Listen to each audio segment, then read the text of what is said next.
Det hadde vi nok fått med oss. Ja. Nei, jeg hadde bare tenkt han hadde vært ute og tatt So, overtidsarbeid. today, what's happening? Did some people commit already and edit their repositories? Oh, we have started, Yep. we haven't Work in progress, the I sense. URL. Cool. We have cubes rendering. You have cubes and running. spinning. Cool. Yep. And then we Ah, broke yeah, of everything, course. and then So- we have them spinning again, and now we're gonna break it again. Yes, Right. because we can't decide on how to basically design the program architecture. Okay. So, Okay. like, do you want many objects that you draw each, or do you, Yep. or if we want to try and put all the objects of the same type, so let's say every cube in one mesh, that just basically append vertices and texture coordinates and Yep. whatever. And So, we don't know what the best idea is. wouldn't that boil down to the kind of what geometric shapes or what models you are using most in your model, right? So if you're repeatedly using cubes, let's say to make the map, right, the grid, it's probably sensible to treat them in a uniform way as opposed to having individual separating them out. So which probably would be a performance impediment. So if you're already going down that route, I think I would think about perhaps take a hybrid approach where you have individual model representations for individual models, or have this extended VBO where you just basically append objects of the same kind. Because you can't just switch textures or shaders midway through rendering from one VBO, right? Or one Right. VAO. But you could provide yes, but you could You could make have the a draw giant code. texture. You could have a giant texture and just set texture coordinates based on. You could have a giant text, that would be one thing, no, but the other thing I'm thinking about, I think you can, because you just use the VBO and use offsets, right? So you keep track of the offsets for positions, array positions for the objects you want to draw, basically, right? So only draw from A to, I don't know, from 0 to, you name it, 55, I don't know. So as opposed to drawing the entire buffer content. So this way you could still keep only draw part of it as opposed to the entire content. That would be one way. But of course you can make your life easier and simply say, okay, we have one buffer only for those objects, so you could just send them with one draw call down the pipeline, and a different buffer object for different kind of models that you're using. So if you're separating out one VBO for, let's say, your cubes, and another one for individual objects and so on. So it should be, I don't see the problem there, because you remember the draw call, right, where you specify the offset and the number of vertices you use to draw, or Yes. or you work with the indices if you use the element buffer, so that you just constrain the number of Well, the indices cube isn't rendering correctly if we don't use indices. Yep. For some okay. reason. So, but then you use just the indices or the range of indices you want to draw, right? As Yeah. opposed to all of them. So this way you can constrain the input. If that's kind of what you're after. No, perhaps? It's actually just a question of how do we optimize it. Well, you probably optimize Basically. depending on the, but you can, well, why not run per benchmark? Just see what's faster. That would be easy. But I think what you're looking for is the single way for everything, right? And that may probably not exist. I suspect it's the optimal way would be a hybrid approach, even though you wouldn't have a performance impediment going down either way, because the game is probably relatively manageable at this stage. But if It's only Pac-Man. exactly, that was the idea. It's not GTA 5. So, Thank God for that. before we started with translation and transforms, right? Then it sounded like a nice idea to just load multiple things in one buffer. Load a lot of matches in one buffer. Yeah. You have all your objects in one buffer, for example. But they have different transforms. Mm-hmm. So and the transform is a uniform. And you cannot change the uniform during a draw call. That's right. So that's, you need different draw calls. For If you want to use different transforms for different vertices. Right, that's right. Yes, that's true. Because you don't want you still have one single buffer, but then you have to massively update each vertex on the CPU. And that also, if you have a big mesh, then it's pointless when you have the GPU can update each vertex. That's sort of what you need. So there's sort of there's no middle ground there. We tried to look for a middle ground. Okay. It looks like it, but you can have Dokumentasjonen sa at build display GPU instancing, which is like a for loop. En annen type enn meg, for jeg måtte You get an index. Yeah. You have one draw call, Yeah. but that draw call repeats itself Yeah. for a given number of times on the GPU, which with a different indice every time. So you can use the indice to like do different. So you basically do it in the main, in the shader. You have loop in the shader. So Yeah, or then you don't see the loop, yeah. but you get an indice Okay. Yeah. as input. Yeah. You mean GL draw elements Yeah, instanced? Yeah, because right. then you still have one draw call on the CPU. You say repeat this draw call 10 times. Right. Because you can take, because at least based on the reference page, when you use draw elements instance, it internally increments GL instance ID, Right. Okay. which you can use in the vertex shader to That's cool. So you could have Then you used can that have one. coordinates. If you have an array of transforms, Yeah. for example, Yeah. you can look up Nice. the transform for your object on the shader. Yeah. So you can still load this array as a global and then or a uniform and then use that. You load a uniform transforms. Well, but that's cool. That sounds like a good idea. But you could also Good idea. just have one giant mesh and you add like the transform as a separate thing in the buffer instead of setting it as a uniform. A part of the vertex data, but that's 12 extra nodes for each vertice. Telefonen min er API24. Doubles the size of the API27 gjør vertices stønner API26, tror jeg. footprint. It just depends on what's best. No, 9. Anyway. 9 is Because it would be a good good idea to take as many objects of the same kind into the same buffer Exactly. as possible, right? That would be my intuition as well. Yes. So and then, but if you use that approach of having a index-based uniform, then you can still manage that, the transformations or like or anything you want to apply to it. That could be a nice systematic approach. Huh. Then you can manage everything in one buffer anyway. Yes. That, And you just, if you have a grid, yeah. liksom The constraints 26. in uniform. the data you send in has to be uniform, like the meshes. So for example, it has to be cubes. It has to have the same size. You can send in meshes with varying size, or you can, but you have to leave empty space. Yeah, they need to have this. It has to be, so it's a good fit for data which is repeated, like Minecraft, for example. Right, the cubes. Yes. Or any mesh which is similarly sized. Yeah. So, but that's the problem they're facing in faction. Well, that sounds like it's good consideration. So, but you could like, if you have a grid, you could just uniform the grid size, and based on the instance ID, you just take like, you add instance ID to the X position of the vertices, and just instance ID divided by the width of the grid on the Y ID, so that you just calculate. Yep.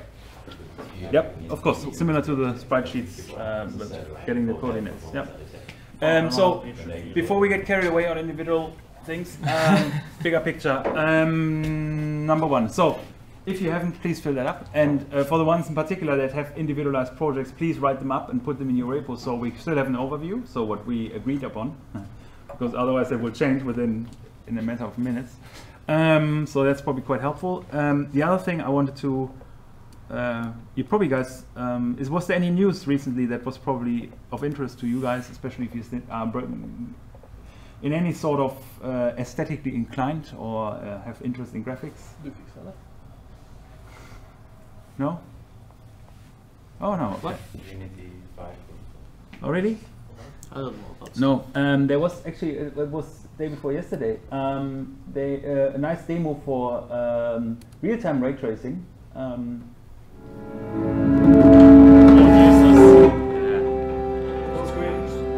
That's a good idea. Thank you. What's the story with all the elevators lately? I heard Kylo Ren destroyed the one over in the E sector.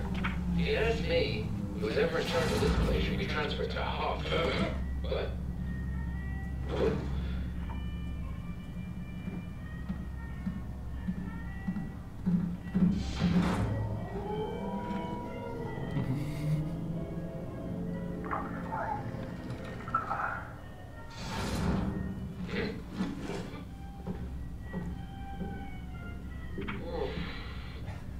you think she heard us? Yeah, I think she heard us. At least we blended in for once.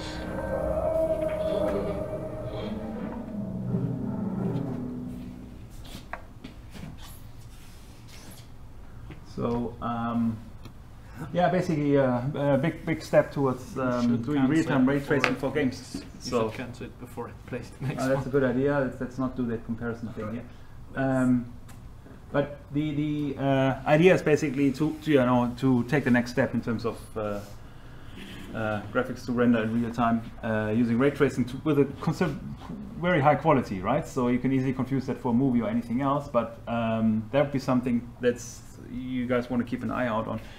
What was the NVIDIA is also they're going to make a DirectX for ray tracing, for real-time ray tracing, if I recall correctly. That's right. So isn't that's the RTX, right? Yeah. That's precisely what you're seeing, and it's linked with Microsoft DirectX for ray tracing as well, and of course with their own house GPUs, which are NVIDIA only. So you won't see that too soon from AMD right now because they don't support that RTX interface at this stage.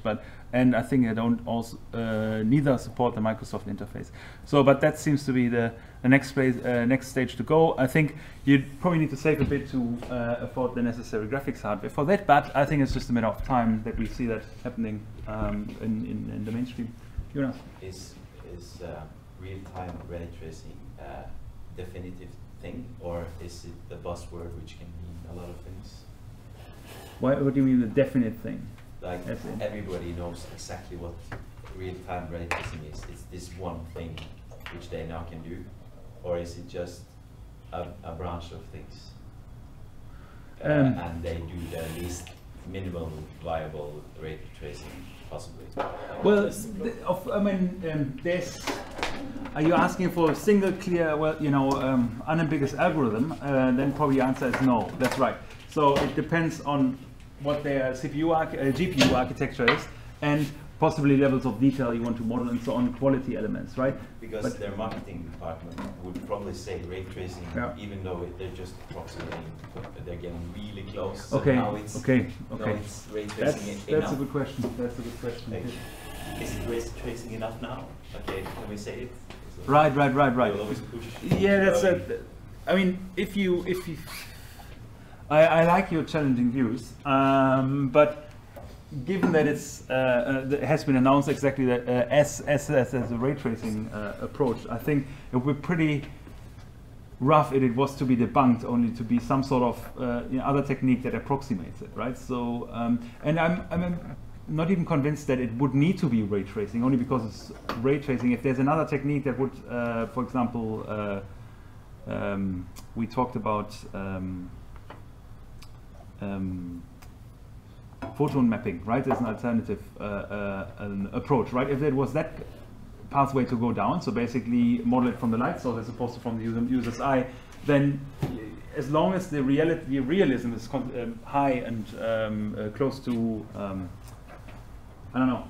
So ray tracing is not the specific algorithm; it's just the concept. The principle, yes, Yeah, the so principle. you can implement it in Yeah, various of course. ways. Yeah, Yeah. that's right. Yeah. So the question is then how they implement it in their GPU, how, you know, which details they support, which features they support, and how they emulate things like you know, color bleeding and details like this. So if you switch on and enough or on and off enough of that one, you know, can optimize performance certainly. But I think looking at the results as of now, if it's really real time, that's pretty cool. I mean, in terms of quality.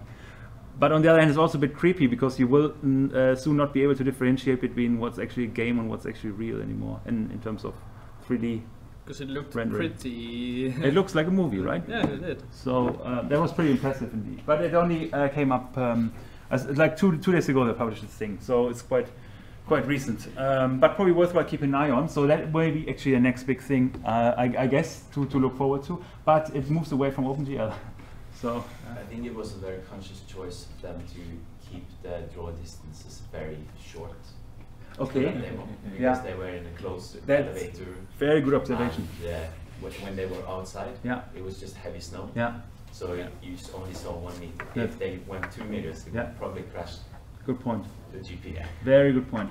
Well, it's Very a good point. demo, so you can't expect it to be like Yeah. the Well, next GTA or whatever. that's right. That's right. So and even since it's a demo, we also need to believe that it's real time. So so you know, but it's probably reasonable to assume that this is the case. So but anyway, steps are, you know, going this direction. So I think it's good to keep watching the space if you're interested and want to do something on that one.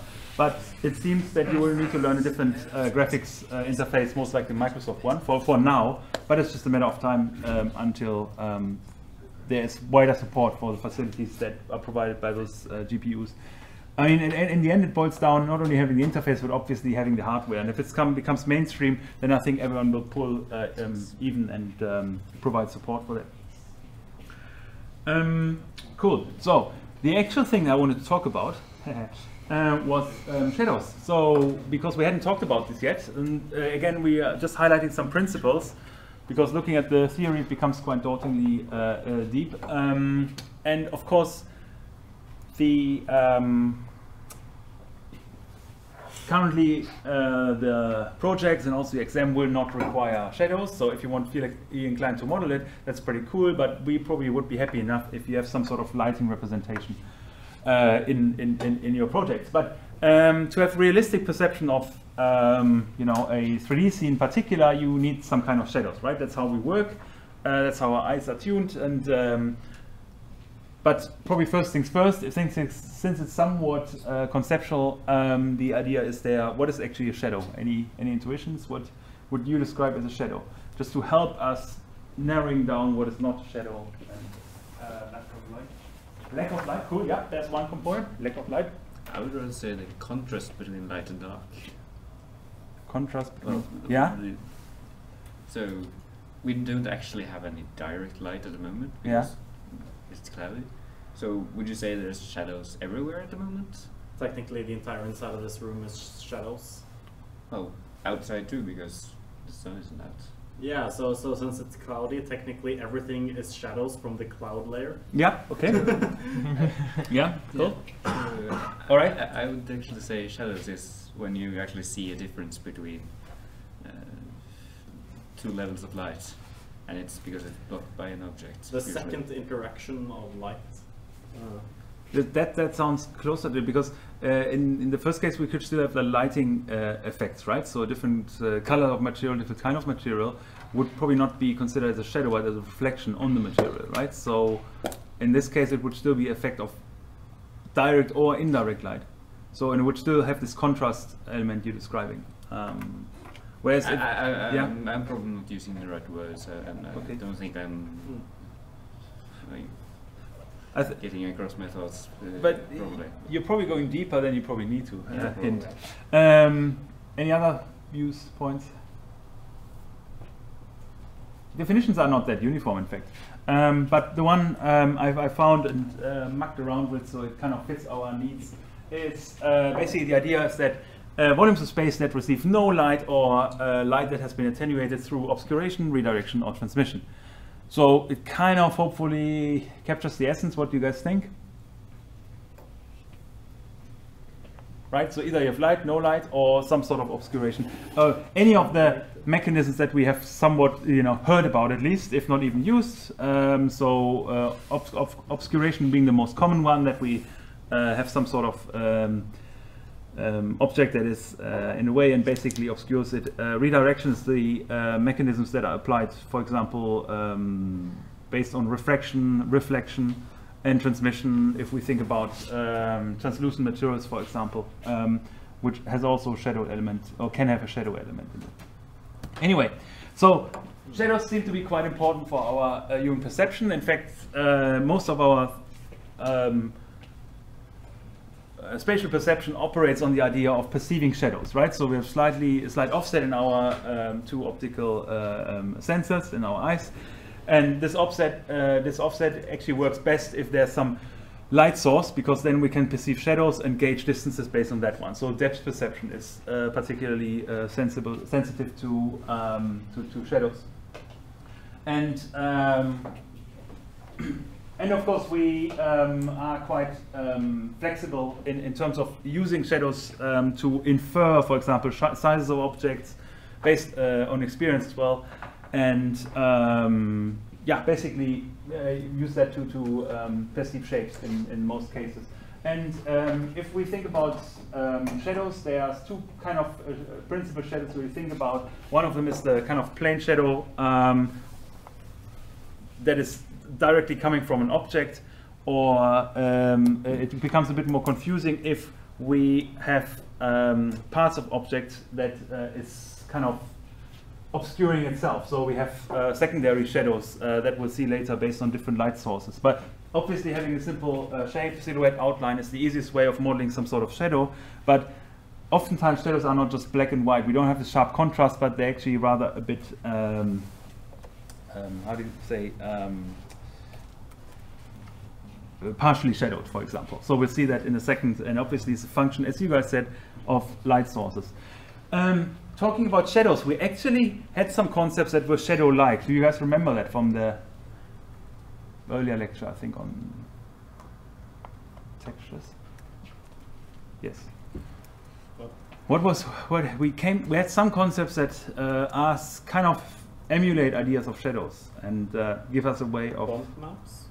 Yes, that's right. Nice. Okay, spot on. Yes, exactly. Bump maps, right?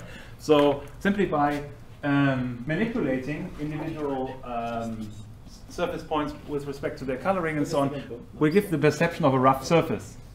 And a rough surface is basically only basically a massive use of shadows that gives us a perception as if there's some sort of change in geometric shape where it's actually not. So it's actually quite neat way of emulating it cheaply, because you just manipulate vertices based on some sort of systematic function, or oops, I didn't want to do that. Whenever I saw things rendered with bump maps with high thresholds in games, yeah, I was always convinced that it was altering the geometry of the object. Yes. When in fact it wasn't. Where in fact, yeah, exactly. That's the same. The other one that I want to show you again. We also talked briefly about normal mapping. I still want to bring that up because I'm still amazed by that myself here. It's basically just mapping the normals from the left side, from the shapes here, the sphere, cone, and so on, to the right side without actually representing the same shapes. It's just the normals, and of course then having the right reflection, basically lighting operating on those normals that are projected to that right side. But actually you don't have the physical shapes. You see when it turns that there's actually no geometry on top of that plane. And still you have the same shadow effects that make us believe that we have geometric shapes. Sorry. How do you do that dynamically, like during runtime? Like, yes, you can create that texture based on I don't know, a rendering of a 3D object. Yeah. But how do you do that? Like, rotate the light on runtime and have the texture reflect that change? So Just rotate the mesh. yeah, exactly. Rotate the mesh till you have the lighting, right? So you have the normals that you copy from the left to the right side, and then you calculate the remaining light basically for each individual vertex, But and there's then only you apply one normal rotation. for that surface. Pardon, sorry? There's only one normal for that, no, two normals for that entire surface. So consider the right side of the entire thing. Okay.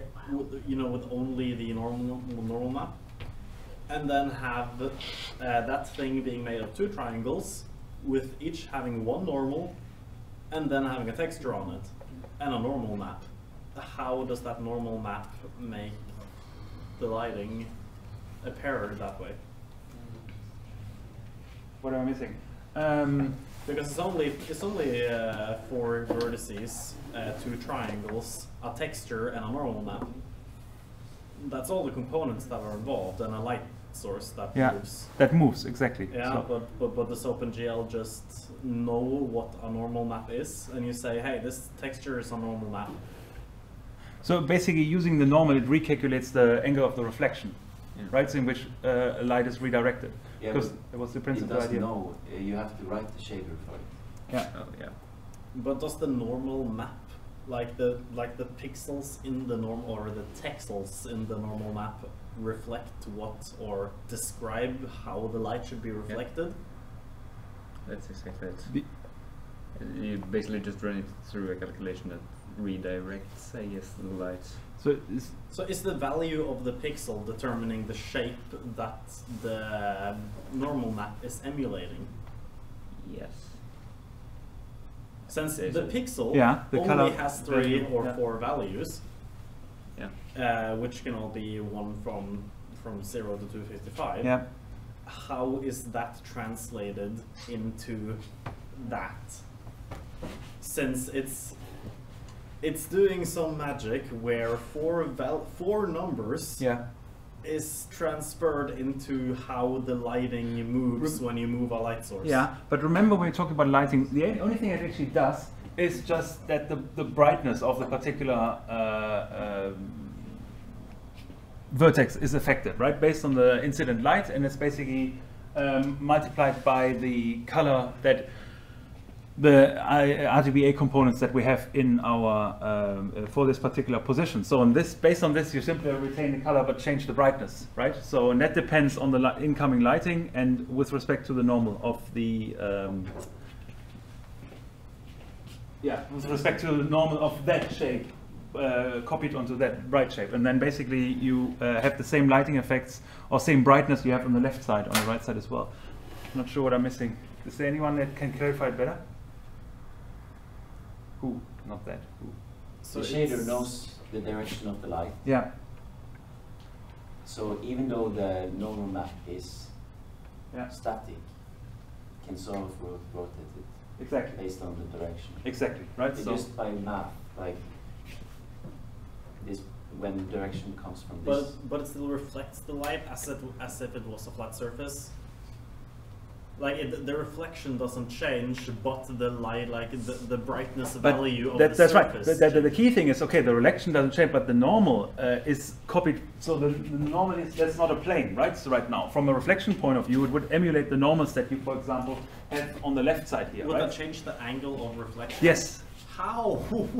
That, okay, lighting lecture. That is confusing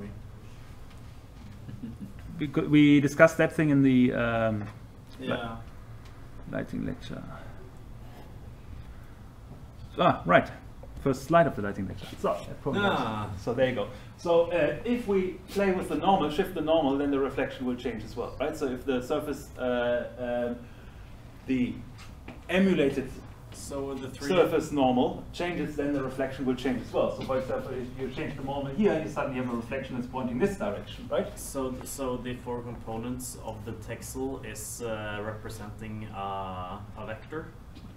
It's representing a directional vector in that is normal. You're talking about the RGBA component? Or? Yes. No, this is just the color information for that particular target point. The normal is a separate vector, just pointing perpendicular, generally perpendicular from the surface, right? So, but in this case, we had the surface was flat, but we're actually just shifting the normal, therefore changing the reflection based on Phong model, for example, the calculation of the remaining brightness of that particular color information, the RGBA, right? So, and this is the way it's actually manipulated. For example, by having a stronger, this would only represent the specular effect right now. But if we think about the, what do I show? What is stored in the normal map? Like what value? Direction. Just the direction. Yeah, but is that an integer? Is that a single integer? It's a normalized. The z component basically would be basically normalized, meaning a value of 1. Yes, just pointing towards perpendicular from the surface. Yes, that's. So it's only using the B component of the texel. RGB. No. Why? Third component X, Y, Z. No. Different. So the normal mapping, the calculation of the normal is applied to all of them, all the components. He's asking what am I missing? data is stored in the normal map. Is it a vector?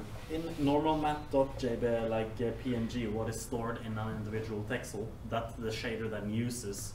It's a vector, yes. It's a, yeah, it is a directional vector. Okay. Directional vector, yes. That was the question. But Yeah, what okay. am I missing? Right. Well, then it makes sense. I asked the question and got no, and then was like, well, then how does it work? But Yeah, okay. But the other RGBA thing was confusing me because I was under the uh, impression you're treating it as the same thing. I'm just looking for the slide where we. Yeah, but then it's using the R component as an X, the Kind of. the G component as a Y, and then the B component as X, Z, and then it's and then you have an X, Y, Z that it uses to have a vector, Okay. and that vector describes what angle the surface That's would right. have been, Yeah. and then the That's shader right. uses that information to reflect the light as if the surface was rendered that Yep. way. Yeah, that's exactly right. Yes. Yeah, okay. Nice. Well done. Okay, you guys debugged it. Cool. All right, back to shadows. For a second, see how long we let you stay there. Sorry, sidetracking. No, it's okay. It's helpful. So filling the gaps. Challenges of shadows. What's easy to model? What's hard to model?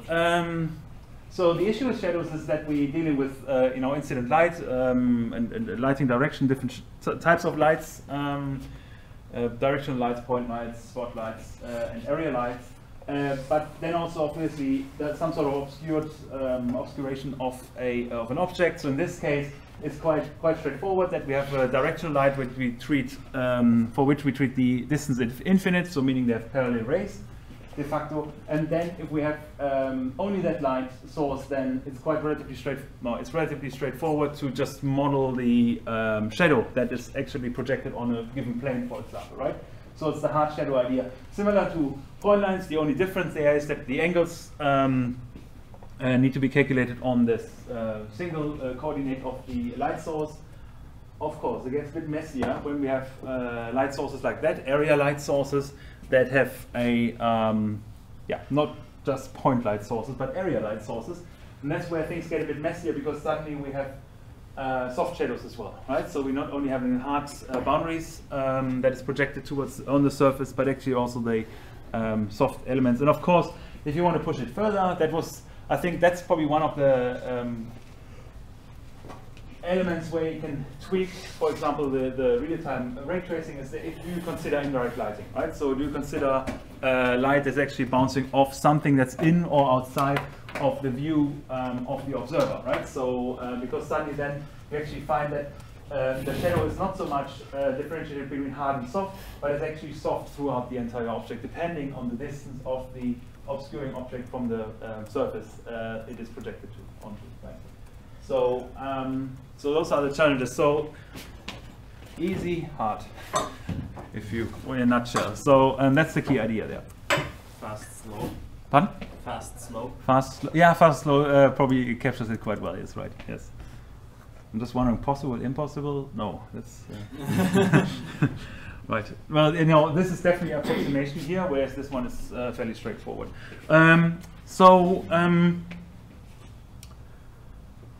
So what does it change from the lighting perspective? And that brings us back to basically the original idea. So how do you deal with lighting? if we want to determine the light information for a particular position in space, we have some sort of global ambient lighting, which is just faking the existence of some base lighting, and then we look at individual light sources. So for each of the light sources, we take into account distance, the brightness of the light source, in this case assume the spotlight, and then based on that calculate the ambient diffuse and specular effects, which also take into account probably material properties and normals and all that kind of stuff.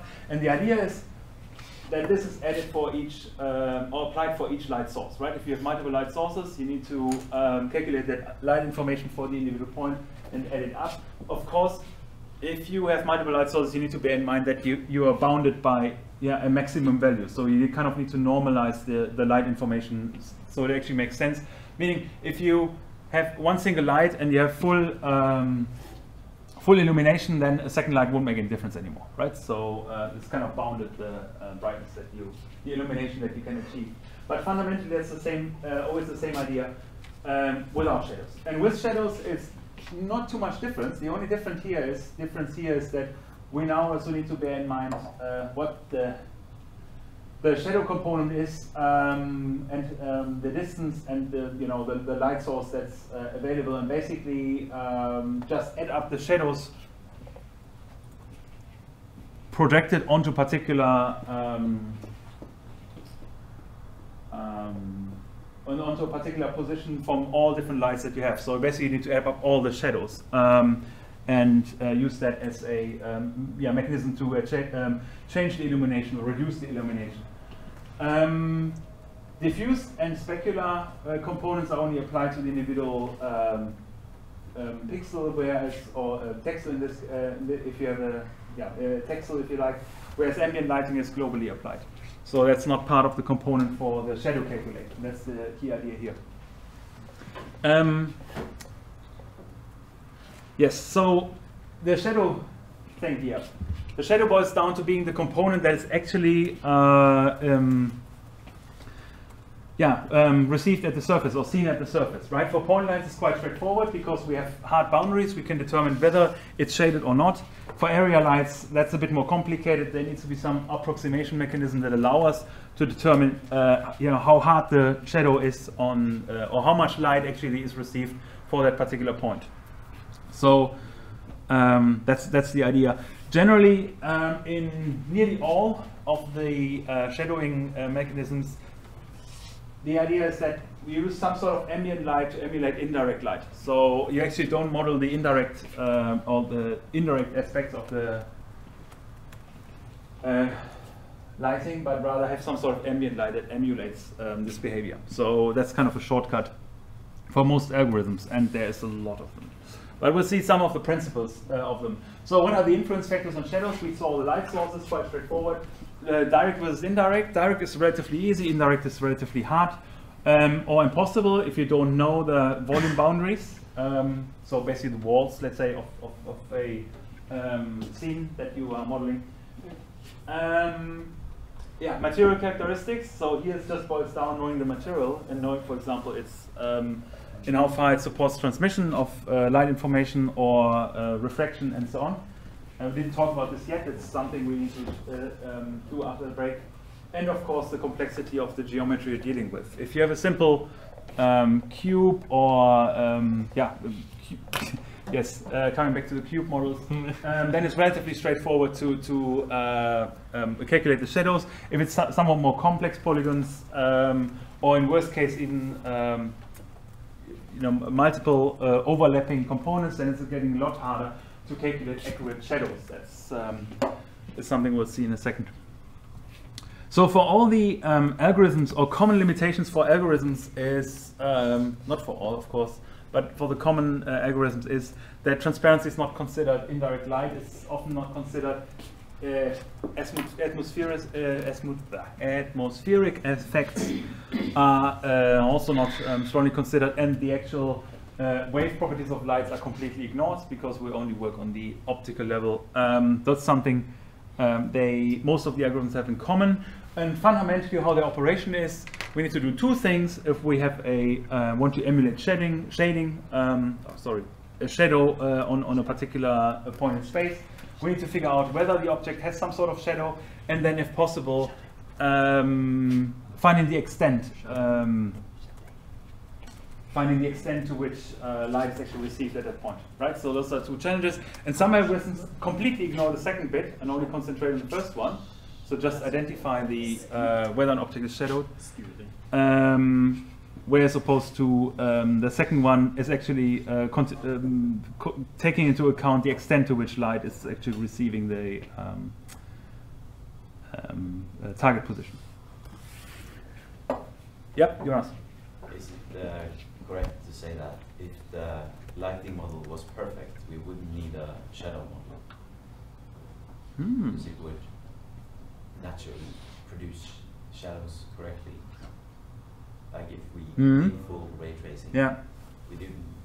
That's a good point. Yes. Because shadow is just sort of hack. Yeah. Because you need to add it on because the lighting model isn't perfect. Yeah. Yeah. It's faster to just have a shadow model. It's the same for the lighting model itself, right? The lighting model is a hack as well, right? So ambient light, for example, is complete hack.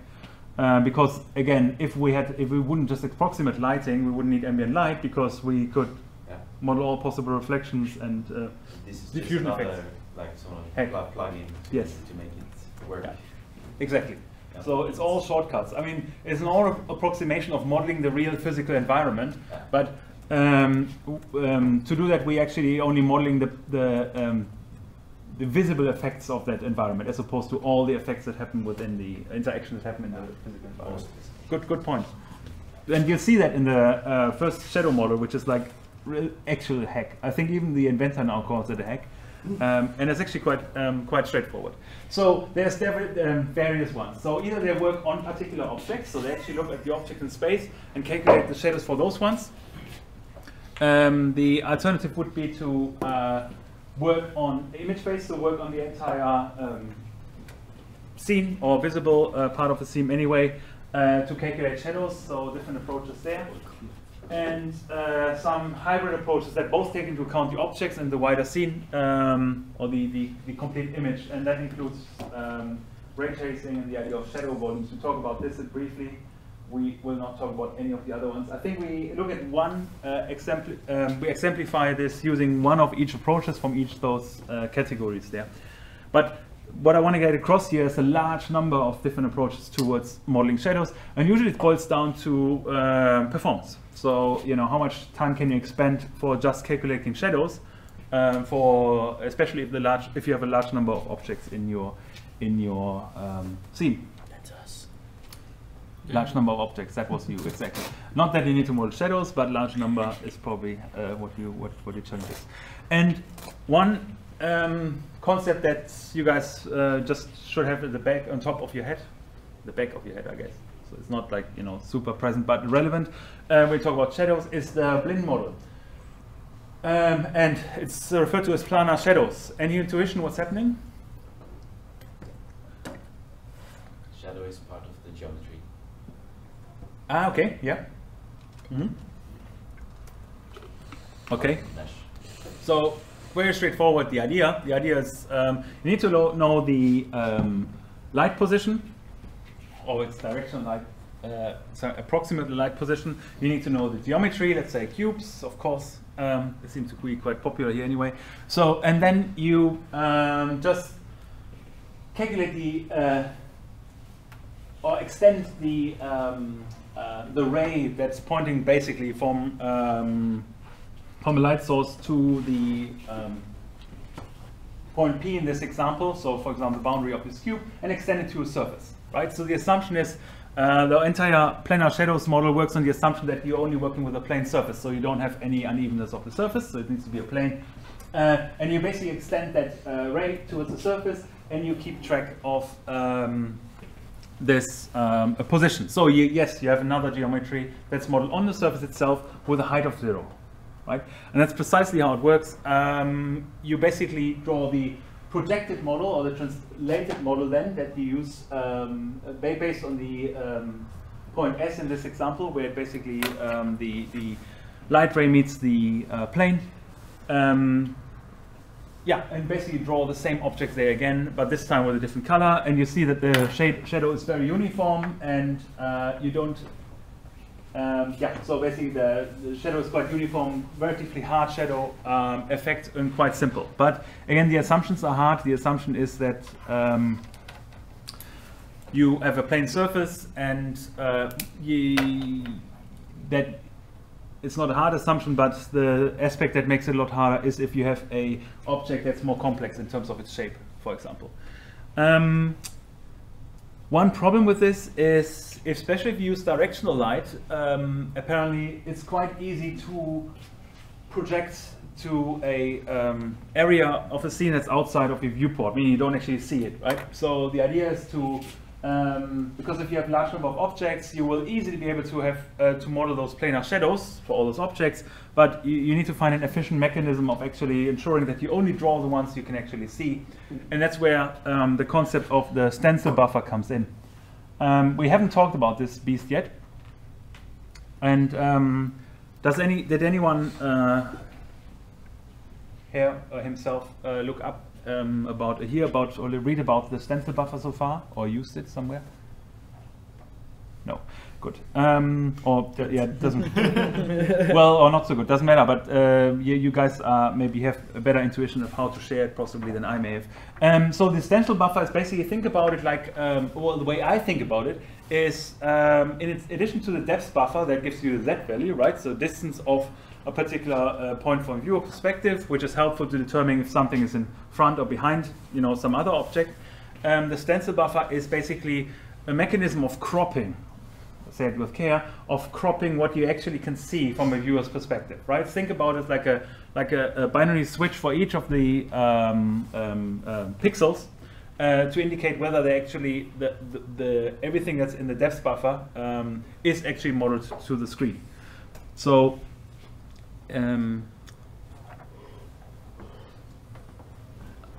we had, you may recall those debugging tools. So of course, the depth buffer. Yeah. It makes sure that only the pixels which are on top are past the fragment changer. Yeah. That's right. So it does Z buffering, right? So the idea is that if you draw multiple objects and one is behind the other one, you can just ignore the latter one. So that's managed by automatically. That's automatically built by in. GPU. Yeah, that's right. But you can manipulate it yourself. So basically, you have yet another layer sitting on top of the depth buffer. It's the stencil buffer, where you can say, for whatever reason, because you need to, decide why and how, you only want to draw a part, select a part of the depth information, for example, right? So this way you can crop the drawn part of the depth buffer, and that's the stencil buffer, which you can manipulate. And generally, it works by associating, for example, binary values to particular coordinates, and those will be used then basically as a filter to switch on and off the use of the information that's in the depth buffer that sits behind it. Example here, taken from the OpenGL tutorials, you have some sort of scene, you apply a stencil buffer to it that indicates, okay, which areas should be drawn, and based on then the test, basically you write a test that suggests everything greater than or equals 1 in the stencil buffer will be drawn, and then you have this kind of cropping effect that you can apply to any sort of scene. And that's what the stencil buffer is basically about. But I think it's quite flexible. You decide how to use it, but you just basically write a test that defines whatever will be drawn on the final scene. So that's the key idea. But it seems it's quite heavily used in the context of shadow mapping, in particular. All right. Yes, that's probably a good application for it. One of the uses one alternative approach of modeling shadows opposed to the planar approach, especially if you have more complex scenes, is the idea of shadow mapping. So the idea is here, you model a scene multiple times. You model it once from the light perspective, and basically just identify the depths from the light, the depths of each individual vertex from the light's perspective. So you basically Z buffer from the light only, from light perspective only, and then you render it from the eye perspective, like shown in this example here. And if you overlay the Z information from the light perspective with the eye perspective, you can identify whether a particular vertex is in front or in the back of another vertex, and use this as an information as to identify whether the depth information, the information that you see here, or the Z value from a light perspective is smaller or greater than a particular vertex. For example, this vertex here, it will be equal to the depth information that is modeled from the light perspective, therefore it will be illuminated. However, this vertex at the back here will lie behind another vertex, for example, the one that's sitting here at the roof of this particular model. So in this case, this Z value would be smaller, and therefore it would be considered in the shadow. So this model doesn't help you say how much shadow is applied, it just tells you whether something is in the shadow or not. And it does that basically by modeling the depth information from the light source and then comparing it to the, for each of the pixels, or for each of the vertices that are seen from the eye's perspective, it basically uses this depth information to filter whether it's in the shadow or not, right? So otherwise you would have a fully illuminated model, and then you can apply some other algorithm that will apply shadow to it. In this case, it's just drawing it black, I believe. So it's just a hard shadow that's drawn here. So no soft shadow concept. And that's the idea of shadow mapping, right? So you draw it from light source, user perspective, compare the Z values from light perspective to determine whether a particular vertex is in a shadow or not. Cool. I'll probably give you a bit of a break. My promise, 7 minutes now, and I make it hard. So 11:20. Remind me if I don't. And then we'll wrap that up, talking a bit more of other shadowing techniques. But I think, yeah, let's make a break until then. So we talk a little. Do you know what Marius is going to talk about?